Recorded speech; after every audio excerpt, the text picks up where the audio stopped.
시청자 여러분 안녕하십니까. 유튜브 채널 JTB 뉴스가 선보이는 여의도 정치. 오늘은 신현영 전 의원님과 함께하겠습니다. 전 의원님 안녕하세요. 반갑습니다. 예. 그러면 공소청법안 대안을 의결하도록 하겠습니다. 투표해 주시기 바랍니다. 그러면 투표를 마치겠습니다.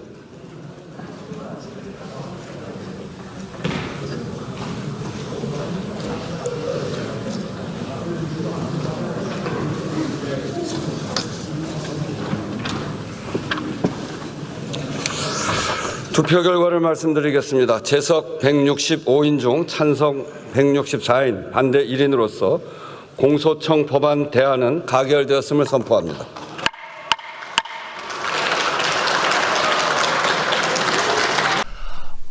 당정청 협의로 검찰개혁법이 일사천리로 해결될지 혹시 기대하셨어요?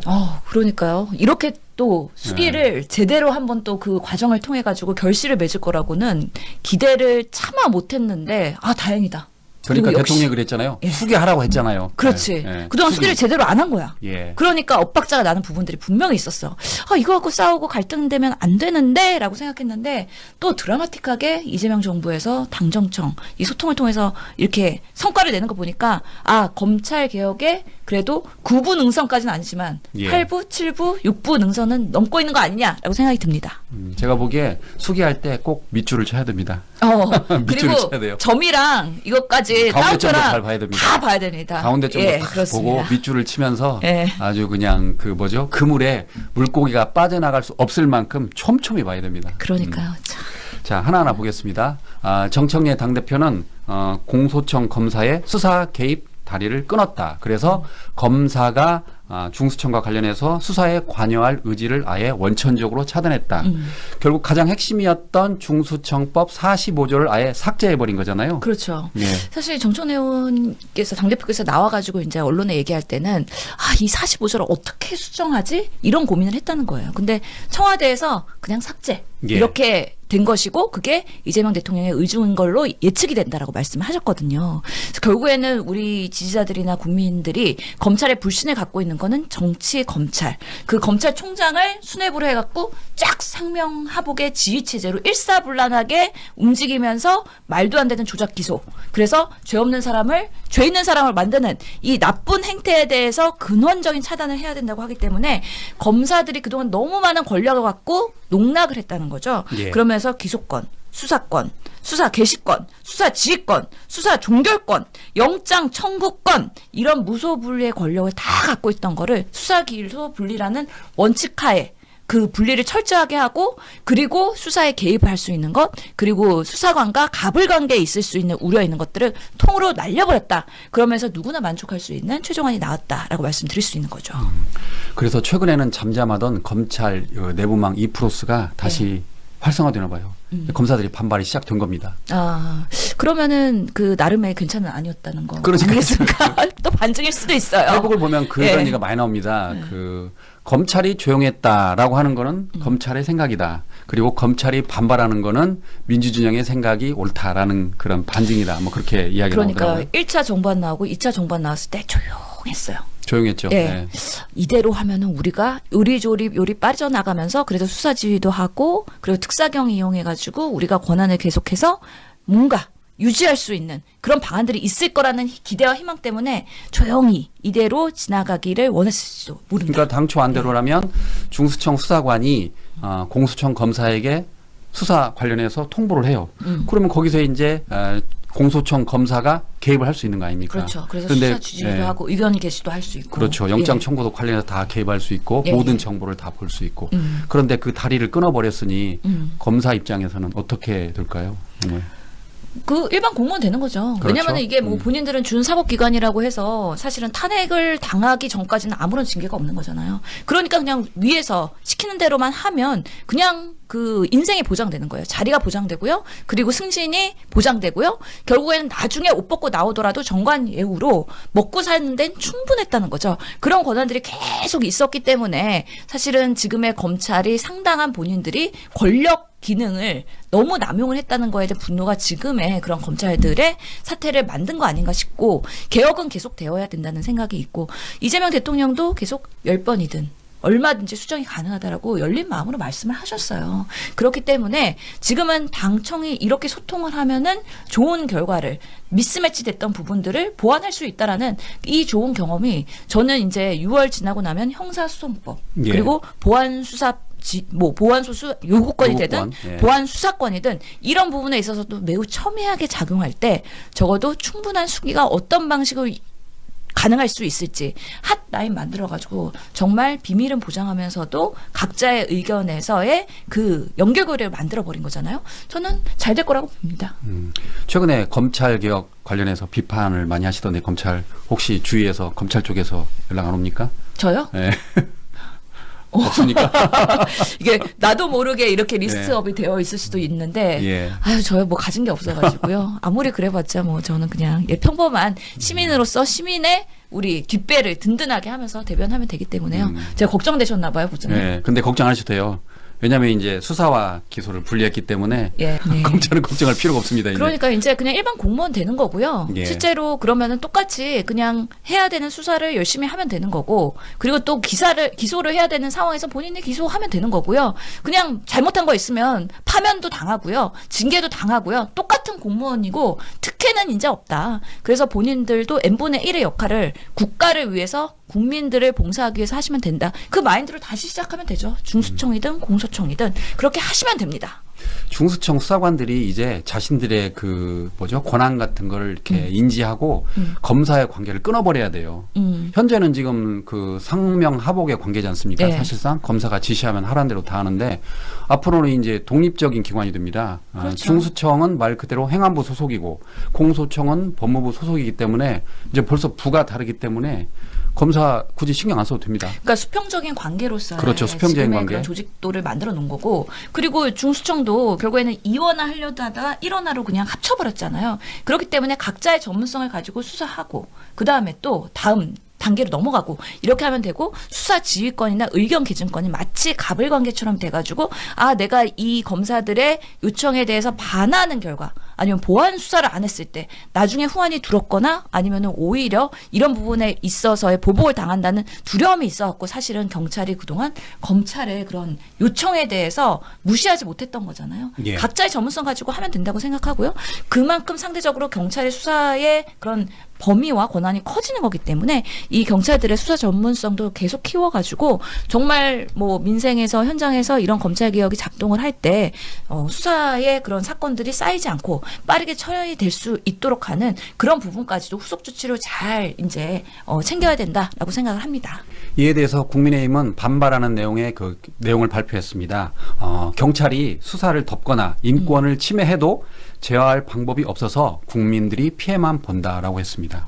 그러니까 어느 조직이나 비대해지고 권한이 강화되면 항상 뭔가 정치적인 그런 행위를 하게 되면서 뭔가 그 도덕적 해이가 발생할 수 있는 거는 분명히 있거든요. 그렇기 때문에 경찰도 이제 새롭게 검찰 개혁이 되면서 경찰의 그런 역할들이 커진 만큼 본인들이 자정작용하지 않으면 나중에 또 어떤 비난이나 국민의 신뢰를 잃을 수도 있어요. 그렇기 때문에 경찰도 본인들의 전문성, 그리고 수사 역량, 그리고 신속한 처리, 그런 부분에 있어서의 본인들의 노력이 국민들한테 신뢰를 받는 그런 시험대에 올랐다고 생각하고요.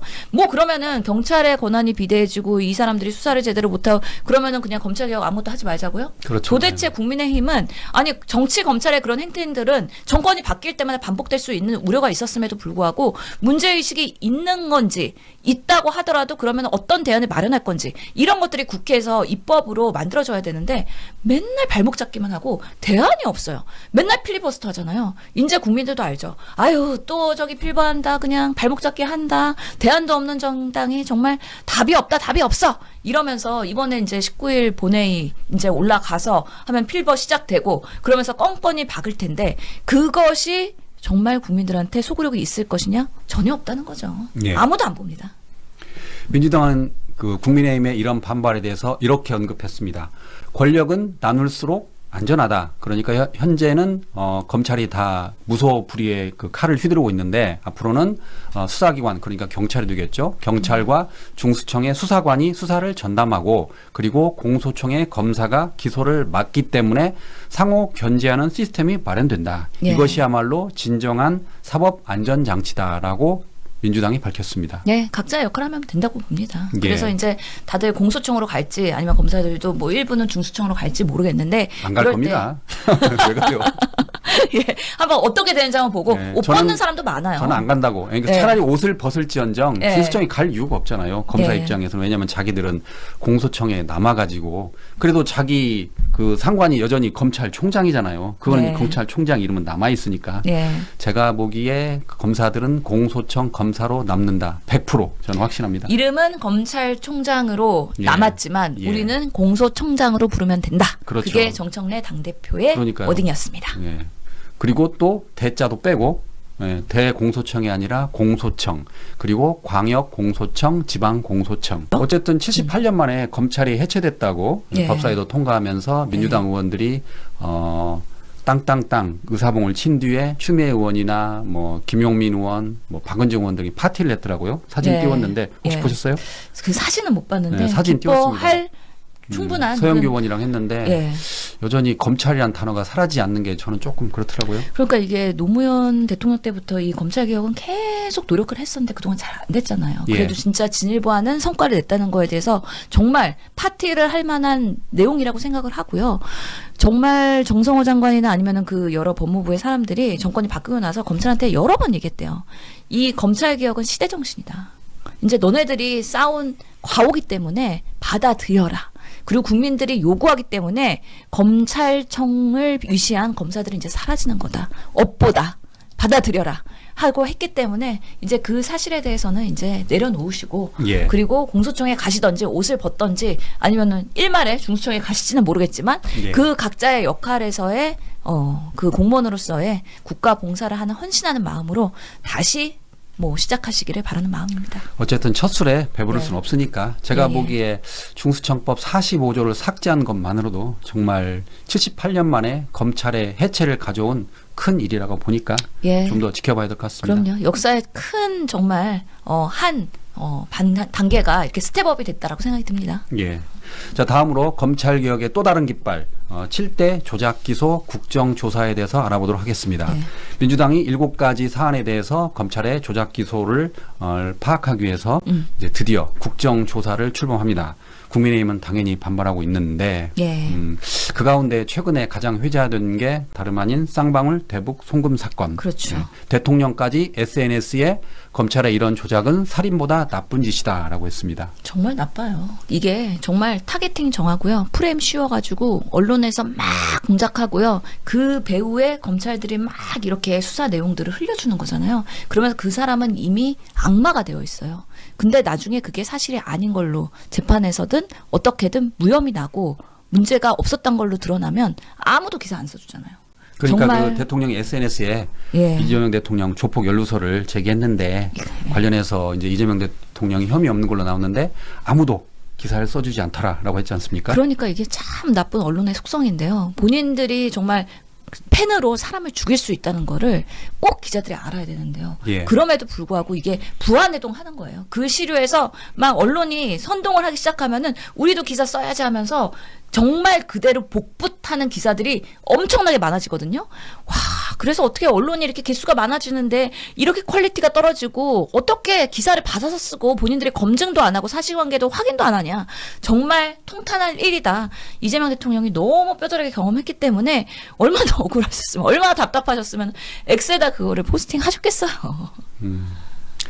최근에 그 아까 말한 언론의 부안 의동해서 생각나는 건데 그 장인수 기자의 조선일보가 그 공소 취소 거래설 그 거래라는 그 단어를 처음으로 이렇게 제기를 했나 봐요.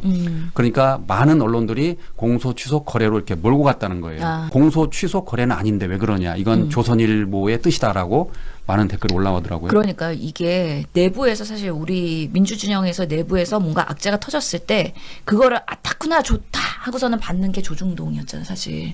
그러면서 특히 조선일보가 그런 방식으로 악의적으로 프레임 씌우고 계속해서 헤드라인 씌우고 그러면서 반복해서 보도하고 조선일보가 보도하면은 극우 언론 매체들은 더 그거를 크게 확대 재생산하기 때문에 정말 그게 커질 수 있는 사안이긴 하거든요. 예. 이게 원래 공소 취소설로 처음에 네이밍되다가 어느 순간 공소 취소 거래설로 거래설, 예. 이게 정말 그런 악의적인 프레임을 조작을 잘하는 것 같아요. 그래서 보면은 장인수 기자가 그때 뉴공에 나와서 얘기했을 때도 공소 취소에 대한 제의를 받았다. 예. 근데 받아들이는 사람 입장에서는 거래를 하려고 하는구나라고 주관적으로 해석할 수 있다라는 부분이었기 때문에 공소 취소가 팩트였는지 저는 아직도 믿지 않고 있습니다만 예. 그 부분이 팩트였다 하더라도 거래를 하려는구나라는 거는 그냥 상대방이 개인적인 주관적인 해석일 뿐이에요. 근데 그거를 갖다 붙여갖고 야 공소 취소해주면 우리가 이거 거래하고 검찰 개혁 봐줄게. 이렇게 마치 제안을 한 것처럼 이렇게 부풀려가지고 역공을 하는 거잖아요. 그래서 우리 지지자들이 현명하시기 때문에 이런 것들을 한두 번 당해본 게 아니에요, 사실은. 그래서 정말 조선일보에서 그렇게 쓴다고 해서 조선일보 기사 믿을 수 있어? 라고 한 번은 스크리닝 합니다. 우리 지지자들은.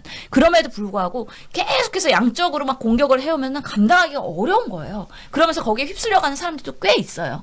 이런 부분의 악순환을 어떻게든 끊어야 된다. 근데 윤석열 정부가 들어가고 나서 검찰 조작, 사건 이렇게 하면서 얼마나 많은 우리 당의 사람들을 계속 범죄인으로 몰았느냐. 그래갖고 지금 국정조사 요구서에서 대장동 위례 사건, 쌍방울 대북 송금, 문재인 정부 부동산 통계 조작 사건, 그리고 서해 공무원 피격 사건, 이건 박지원 의원이랑 연결돼 있죠. 예. 그리고 뭐 윤석열 부산저축은행에서 그 명예훼손 사건 등 7개 사건들에 대해서 진실을 좀 드러내보자. 그리고 얼마나 무리한 윤석열 정권에서의 검찰과 짬짬이하면서 권력과 기이해서 이런 정말 무고한 사람들을 죄인으로 만들었는가. 이런 것들은 정말 아직까지도 윤석열 정권 바뀌고 나서 탄압받았던 많은 사람들이 뭔가 재판받죠. 그리고 기소돼가지고 뭐 계속 변호사 소송비 부담 있죠. 그러면서 정말 정치를 하고 나서 좋은 세상 만들겠다고 이렇게 뛰어들었는데 계속 탄압받고 그 후가로 계속 고생하고 그러면서 동지들은 다들 이게 막 파탄나고 이런 억울한 삶을 살고 있는 거거든요. 그런 부분에서 지금 한명도 원내대표가 아주 세게 드라이브를 걸어서 하고 있는 걸로 보이고요. 실제로 이 정말 검찰개혁의 최종안 다시 만든 거 그리고 이 국정조사 요구서 해가지고 정말 특위 만들어갖고 이거 추진하려고 하는 그 리더십 그런 것들이 지금 한명도 원내대표가 잘하고 있다. 왜냐면 지금 원내대표 임기가 되게 짧아요. 짧죠. 예. 예. 그래서 지금 다시 지선 끝나고 나면 원내대표 선거해야 되거든요.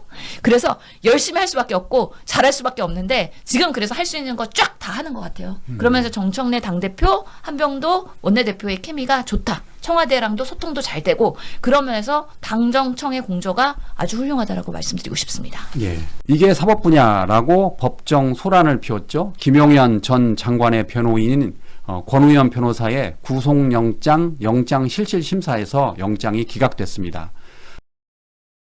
검찰이 영장을 청구한 것만으로도 권우현 변호사에 대한 혐의가 크다고 여겨졌는데 어쨌든 법원이 영장을 기각했습니다. 그럼에도 불구하고 구속영장 청구가 갖는 의미에 대해서 알아보도록 하겠습니다.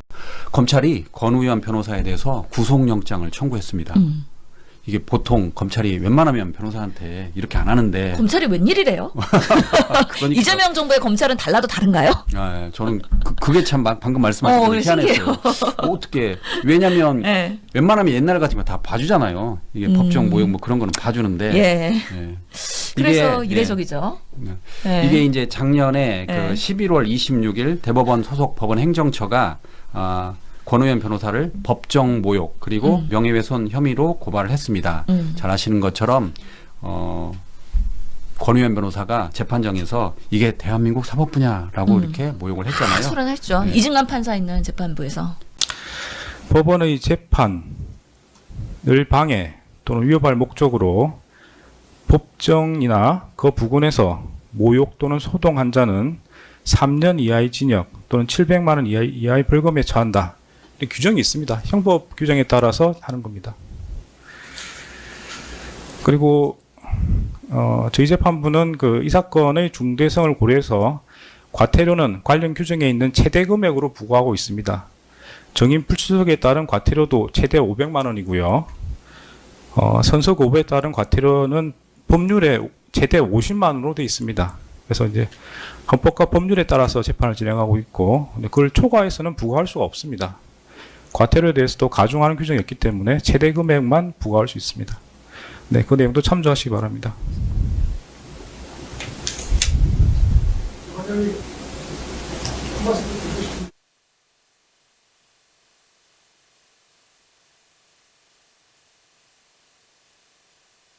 그럼에도 불구하고 부족하면은 형법상의 법정 모욕죄로 고발하도록 하겠습니다. 법정 모욕죄는 형법에 있습니다. 형법 138조 법정 모욕죄가 있고요. 관련 조문을 읽어보면 법원의 재판을 방해 또는 위협할 목적으로 법정이나 그 부근에서 모욕 또는 소동한 자는 3년 이하의 징역 또는 700만 원 이하의 벌금에 처한다. 규정이 있습니다. 형법 규정에 따라서 하는 겁니다. 그리고 저희 재판부는 이 사건의 중대성을 고려해서 과태료는 관련 규정에 있는 최대 금액으로 부과하고 있습니다. 정인 불출석에 따른 과태료도 최대 500만 원이고요. 선서 거부에 따른 과태료는 법률에 최대 50만 원으로 되어 있습니다. 그래서 이제 헌법과 법률에 따라서 재판을 진행하고 있고, 근데 그걸 초과해서는 부과할 수가 없습니다. 과태료에 대해서도 가중하는 규정이 있기 때문에 최대 금액만 부과할 수 있습니다. 네, 그 내용도 참조하시기 바랍니다.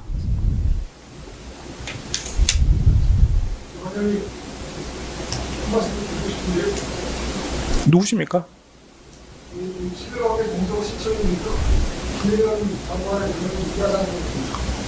왜 오신 겁니까?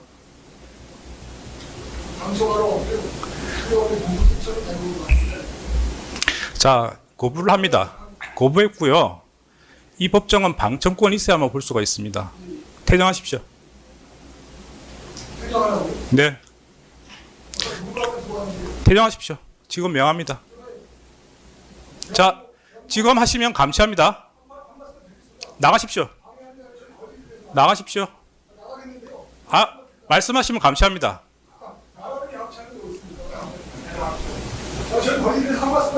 나가십시오. 자, 감시합니다. 감시합니다. 그 구검 장소에다 유치하도록 하겠습니다.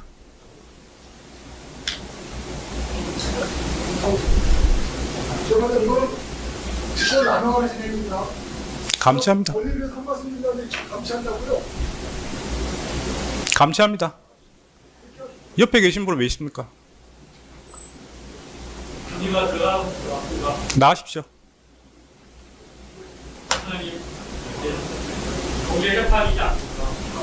법정을 그렇게 운영하지 않습니다. 나가십시오. 방청권이 있는 분만 들어올 수 있습니다. 바로 안 나가시면 감시합니다.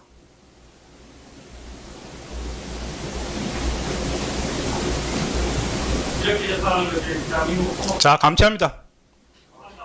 잘못 걸린 겁니다. 본인 예. 입장에서는. 그러니까 요즘 끝까지 추적한다. 그런 말이 있더라고요. 사법 로또, 법정 로또. 그러니까 이진관에 걸린 한덕수 총리 그런 사람들은 아주 세게 중형을 받고, 예, 웬만한 누구죠? 우인성 판사한테 걸린 김건희 씨는 이렇게 일부 무죄를 받고, 예. 그렇잖아요. 정말 그것도 아직도 생각해도 놀라워요.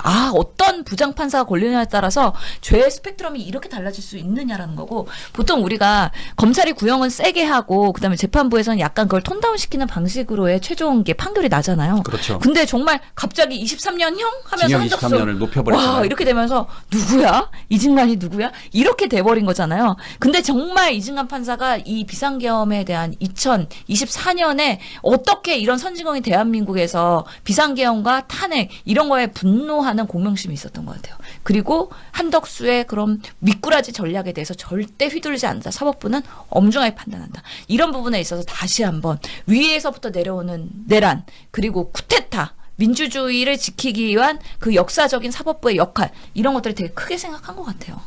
그런 면에서 이하상 변호사 그리고 권오현 변호사 이 사람들은 정말 혼나도 싸요. 왜냐하면 재판부의 그런 법정에서의 변호사는 변호인으로서 김용현은 죄가 많죠. 김용현을 변호해야 되는데 김용현 변호해 안 하고 자기 정치하고 있어요. 그리고 사법부 모독하고 결국엔 유튜브 나와가지고 막 이 정말 슈퍼챗 받으면서 막 또 떠듭니다. 자기 정치하고 있는 거잖아요. 그런데 또 치졸하게 권오현은 어떻게 됐어요? 사실은 정말 구치소에 감치 20일. 예, 감치 감치 20일 20일 돼야 피해 다닌 되는데 거죠. 요리조리. 잠적했었잖아요. 그렇죠. 요리조리 예. 피해 다니죠. 예, 그리고 사법기관이나 재판부에 정말 나타나지도 않았어요. 그러다가 이번에 구속영장 청구되면서 이제는 뭐 법의 심판을 이제 받게 된 거죠. 봐야 되는 상황이 된 거죠. 검찰 그 구속영장 청구 내용을 보면 권오현 변호사가 사법부와 사법체계 전반을 흔들 만큼 우려가 크다. 그리고 단호한 대응이 필요하다라고 말을 했고 무엇보다 권오현 변호사가 감치 20일을 선고받은 뒤에 3개월 넘게 소재 파악이 되지 않아서 감치 집행이 무산된 점도 영장 청구의 근거가 된 것으로 보인다라고 그러니까요. 기사가 나와 있습니다. 이게 만약 이진관 부장판사가 아니었다라고 하면 권우현 변호사가 감치될 일이 있었을까요? 제가 그게- 보기엔 예, 그렇죠. 권오현 변호사가 진짜 그냥 변론하러 갔다가 재판 끝나고 나서 이진관 옴부즈맨이 거의 암행어사처럼 딱 나와가지고 너 감치하라고 딱 된 거잖아요. 그러니까요. 그러면서 사실 이하상 변호사는 그나마 감치했으니까 지금 구속영장 청구의 대상에선 빠진 거예요. 거죠. 예. 근데 권오현은 얍실하게 그렇게 해가지고 이번에 제대로 걸린 거라고 보이기 때문에 예외는 없다. 끝까지 간다. 이게 이진관 판사의 본인이 지금의 그런 내란과 비상경을 보는 사태에서의 시각이라고 볼 수 있겠습니다. 저는 이번 사태를 보면서 그 법원 행정처에 대해서 깜짝 놀란 게 법원 행정처가 어쨌든 그 권오현 변호사를 2025년 11월 26일에 예. 경찰에 고발했잖아요. 예. 법원 행정처가 계엄에 대해서는 아무 말도 안 했어요. 서부지법 내란 폭동 때도 별말을 안 했어요. 그런데 자기들과 관련된 건 굉장히 민감하게 반응해요. 감히 판사를 무시해라고 하면서 바로 영장을 청구하잖아요. 아니 그러니까요. 그리고 사실은 이재명 대선 후보일 때 정말 파기환송심이 했을 때 아니 7만 조 어떻게 그 짧은 시간에 막 이런 것들 천대엽 행정처장한테 물어봤잖아요. 예. 근데 볼 수 있다라고 막 변명하면서 자기가 사실관계 확인도 안 했는데 볼 수 있다라고 막 그렇게 하면서 변명했잖아요. 그렇기 때문에 분노를 했던 거거든요. 그럼에도 불구하고 이런 부분에서는 또 할 일은 했네요. 민감하게 반응합니다. 아주 할 그러니까 LTE급입니다. 그러니까 예. 계엄에 대해서는 이렇게 속도가 아주 늦은데 이런 걸 예. 굉장히 빨리 반응하더라고요. 그러니까 이번에도 제가 느낀 게 판사들의 권위 의식이라는 게 참 예. 크구나. 감히 나한테 도전해라고 한 거잖아요. 지금 판사들한테. 예, 그렇죠. 사법권의 그런 권한과 독립성 이거는 무소불위의 권력처럼 본인들이 신성시하고 있기 때문에 그런 면에서의 또 일환일 수도 있긴 한데 하여튼간에 그런 권력과 권한을 국민한테 위임받기 위해서는 우선 국민적 신뢰를 먼저 받는 게 우선이다라고 말씀드리겠습니다. 그런 점에서 법 왜곡죄는 좋은 사례가 될 겁니다. 판사들이나 검사들의 조작 기소 예. 그리고 판사들의 잘못된 판결을 막을 수 있는 좋은 사례가 될 겁니다. 순기능의 사례가 많이 나왔으면 좋겠고요. 또 악용 사례에 대한 우려 때문에 반대 논리도 꽤 있었잖아요. 맞습니다. 그래서 우리가 한번 이 법이 어떻게 현장에서 작동하는지 지켜볼 필요가 있다라고 생각합니다. 예. 다음은 김건희 씨에 대해 알아보도록 하겠습니다. 김건희 씨 도이치모터스 주가 조작 혐의에 대해서 1심에서 무죄가 선고됐는데 민중기 특별검사팀이 방조 혐의를 추가했습니다. 잘 아시는 것처럼 우인성 부장판사는 방조 혐의가 빠져가지고 그 네. 이후로 이제 무죄를 선고했는데 그렇죠. 이번에 이제 특검이 예비적 공소 사실을 추가하는 내용으로 그러니까 방조 혐의를 추가하는 내용으로 공소장 변경 허가 신청서를 제출했다고 합니다. 예. 그러니까 처음부터 그 공동 정범, 그러니까 특검은 김건희 씨가 당연히 공동 정범이라 생각해서 공동 정범만 밀어붙인 그렇죠. 것 같아요. 예. 그런데 그때 만약 방조 혐의까지 넣었더라면 이렇게까지는 안 됐을 텐데 어쨌든 이제 방조 혐의를 넣었습니다. 어떻게 보십니까? 그래서 이게 그 우인성 판사의 판결 보면서 우리가 분노했잖아요. 와, 도이치모터스를 이렇게 손만망이로. 그래서 분노했는데 그때도 해석하기로는 방조에 대한 부분들이 빠졌기 때문에 이 부분은 재판부가 제대로 판단을 안 했어요. 예. 이 판단에 대해서는 약간 논의를 했어요. 그때 재판부가 방조 혐의를 적용하더라도 일부 시세 조정 행위는 시효가 도과했다라고 얘기는 했는데 그때 그렇게 그렇다고 해서 방조 혐의가 없다라고 부인한 건 아니거든요. 그래서 이게 공소장에 없었기 때문에 우리가 판단을 유보한다는 식으로 사실 재판부가 판단을 했기 때문에 그럼 특검이 방조 혐의에 대해서 공소장을 변경하면은 다시 한 상고심에서는 다시 이게 될 수 있겠구나라는 기대와 희망이 있었기 때문에 예. 도이치모터스 주가 조작은 2심에서는 좀 달라질 결과가 있을 수 있다라는 거고 실제로 보면은 지금 통정 매매, 고가 매수 주문 이런 걸로 8억 1,000만 원 상당히 부당 인증을 받았는데도 불구하고 이런 부분에 있어서의 공동 정범으로서의 그런 유죄 입증을 한계가 있었다는 면에서 많은 사람들이 실망을 하긴 했지만 이번에 2심에서는 달라질 거라는 생각이 듭니다. 예. 실제로 그 주가 조작에 가담한 의혹이 제기된 손모 씨 같은 경우 역시 그렇죠. 1심에서 무죄를 받았는데 2심에서 방조 혐의로 유죄를 받은 적이 있지 않습니까? 그렇죠. 항소심 재판부에서 이게 쩐주 역할을 하면서 주가 조작에 가담한 의혹, 이 손모 씨 이분이 유죄를 받게 돼요. 그렇기 때문에 공동 정범 혐의로 1심에서 지금 이 무죄가 선고되더라도 항소심에서는 이게 뒤집힐 가능성이 김건희 씨도 분명히 있다라는 거고요. 지금 손모 씨 같은 경우에는 대법원에서 유죄가 확정됐거든요. 예. 그렇기 때문에 이런 사례들로 봐서 김 씨 당연히 유죄 선고의 가능성이 높아질 거라는 기대를 합니다. 이게 지금 항소심 공판이 25일에 열린다고 하거든요. 근데 많이 붙였어요. 지금 워낙에 검찰개혁이랑 많은 이슈들이 계속 있다 보니까 김건희 특검이나 이런 재판부에 대한 부분들이 사회적으로 관심이 좀 상대적으로 떨어지긴 했거든요. 그럼에도 불구하고 1심에서 너무 처벌을 가볍게 받았잖아요. 1년 8개월 형님이고요. 1년 8개월. 예. 그리고 뭐 이렇게 뇌물에 대해서도 받기는 했으나 그 대가성이 없었다 이러면서 다 빠져나간 거 아니겠습니까? 포괄일죄. 예, 그 당시에. 그렇기 때문에 이게 김건희 씨가 재판부를 어떻게 판사를 이렇게 만나가지고 지금 빠져나갈 구멍들을 요리조리 지금 많이 파놓은 것 같거든요. 그런 면에서 앞으로 어떻게 변경이 될지 좀 지켜봐야 되고 국민들이 끝까지 관심 갖고서는 제대로 재판할 수 있도록 지켜봐야 된다고 생각합니다. 김건희 씨가 만약 주가 조작으로 2심에서 유죄를 받게 된다면 예.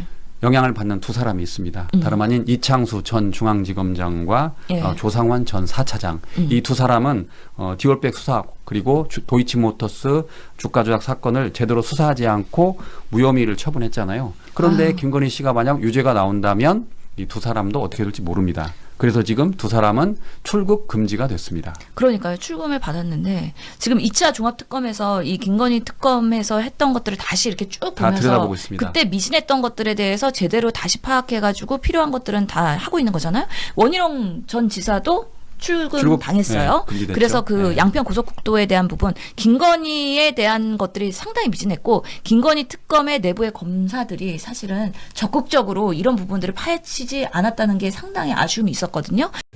안녕하세요. 홍익표 정무수석입니다. 서울 양평 고속도로 사업 재개 관련 브리핑을 하겠습니다. 이재명 대통령님의 지시로 정부는 지난 2023년 7월 이후 사업 추진이 중단된 서울 양평 고속도로 사업을 재개하기로 했습니다. 서울 양평 고속도로는 수도권 동부 지역의 간선 기능 강화와 경기도 광주시 북부, 양평군의 지역 균형 발전 등을 위해 경기도 하남시에서 양평군을 연결하는 왕복 4차로 고속도로를 신설하는 사업입니다. 하지만 2023년 6월 대안노선 검토 과정에서 고속도로 종점이 양서면에서 강상면으로 변경되면서 특검의 대상이 됐고 같은 해 7월부터 현재까지 해당 사업은 3년 가까이 중단된 상태입니다. 현재로서는 그 원점에서 재검토한다는 것은 모든 가능성을 열어놓고 검토하겠다는 뜻입니다. 기존에 그 우리가 흔히 알고 있는 그 양서면 안과 그 또 다른 수정안 두 가지 안을 동시에 놓고 검토를 하고 있고 경우에 따라서는 예타 그 관련된 예비 타당성 조사 용역 과정에서 좀 더 합리적인 노선이 있다면 그것도 반영될 수 있습니다. 즉 기존의 두 개의 노선을 바탕으로 하면서 원점에서 재검토하겠다는 것입니다. 가장 중요한 것은 경제성과 주민 편익성 이 두 가지 차원에서 검토하도록 하겠습니다. 그래서 2차 종합특검이 제대로 해줘야 되는 부분들이 분명히 있는데 아니 그래서 예전에 황제조사 받고 출장조사 받았던 김건희 그래서 도이치모터스 주가 조작에 대해서는 혐의 없다라고 털어준 거잖아요. 사실 검사들이 털어준 거예요. 명분을 만들어줬고 그때 그 브리핑 생각나나요? 그 검사들이 왜 무혐의인지를 브리핑을 하는데 엄청나게 수시간 동안 설명을 많이 했어요. 그러니까 김건희 봐주기에 대해서 동조가 되고 부역을 했다. 그러면서 대표적인 이창수 그때 전 서울중앙지검장 지검장, 예. 그리고 조상원 전 중앙지검 4차장 사차장, 예. 이분들이 그 주역이었기 때문에 만약에 이번에 특검이 기소하고 유죄로 재판에서 이렇게 최종적으로 끝나게 되면 아니 이때의 윤석열 정부의 그 검찰과 그리고 지금 김건희 특검의 검찰이 완전히 180도 다르다는 것이고 그렇다면은 정말 이거는 무죄로 봐주기 논란에 있었던 그 검사들까지도 사실은 본인의 역할을 제대로 하지 않은 거잖아요. 그런 면에서의 당연히 문제를 삼을 수 있다라고 저는 생각을 하기 때문에 영향을 받을 수밖에 없고요. 윤석열 라인이었던 그래서 부역했던 검찰들은 이런 부분에 있어서 제대로 수사받고 이제는 본인의 그런 죄가를 책임질 그런 시기가 왔다라고 저는 생각을 합니다. 예. 자, 다음으로는 김현태 전 특전사 707 특수임무단장에 대해서 알아보도록 하겠습니다.